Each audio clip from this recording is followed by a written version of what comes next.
Sa mapagpalang araw po sa inyo lahat, ang aking ibabahagi po sa inyo ay napakabisa po ito. Kung kayo po ay palaging pinaglarawan po ng mga masamang espiritu, elemento, at palagi po kayong tinitira po ng mga at madali po kayong kapitan ng mga sakit po na gawa po ng mga mangkukulam mababarang. Sana po ay magpursige po kayong manalangin po sa araw-araw. Huwag po kayong bumitaw sa panalangin po para hindi po kayo basta-basta po kapitan ng mga ibabato sa inyo. At kung kayo po ay nanggagamot po, karamihan po kasi pag nanggagamot, hindi po nila kayang pagamutin po ang kanilang sarili. May sikreto po dyan po na para magamot nyo po yung sarili nyo po. Tumutok naman po kayo dito sa Hiwaga ng Pangasinan at isishare ko po yun para malaman nyo po kung paano gamutin ang sarili para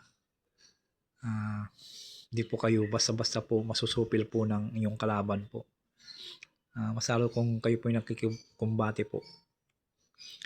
Ang isishare ko po sa inyo ay pundo ng mga pundo magaling sa rebelta at sumbalik sa mga ngahas na gumawa ng masamang mahika sa iyo na tumira sa iyo. Napaka-importante po ito na aking babagi po sa inyo para hindi po kayo matitira po o kaya pong ibalik sa kanila ang kanilang ginawa po na karamdaman po sa inyo. Pwede nyo pong ibalik sa kanila. Ang gawin nyo po ay manalangin po kayo na isang Ama namin. Pagkatapos po, usalin nyo po sa isipan lamang po ng 108 times po. O banggitin ng salitang po pag sa dulo po.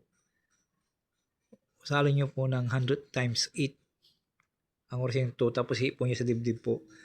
Sigurado pong babalik po yung ginawa sa inyo na masama. Ito po ay napakalakas pong rebelta po na yung ginawa sa inyo ay babalik sa gumawa. Pati yung nagpagawa ay babalik sa kanya. Narito po ang orasyon po. Ayo mio Uyuay Maom. Auyo mio Wai Maom. Auyo mio Wai Maom. Pagkatapos yung mausal po ng 100 times 8 po, isunod nyo po yung po sa dulo po. Maraming salamat po. Hiwaga ng Pangasinan lang. Paki-follow, like, and share po. Hiwaga ng Pangasinan po.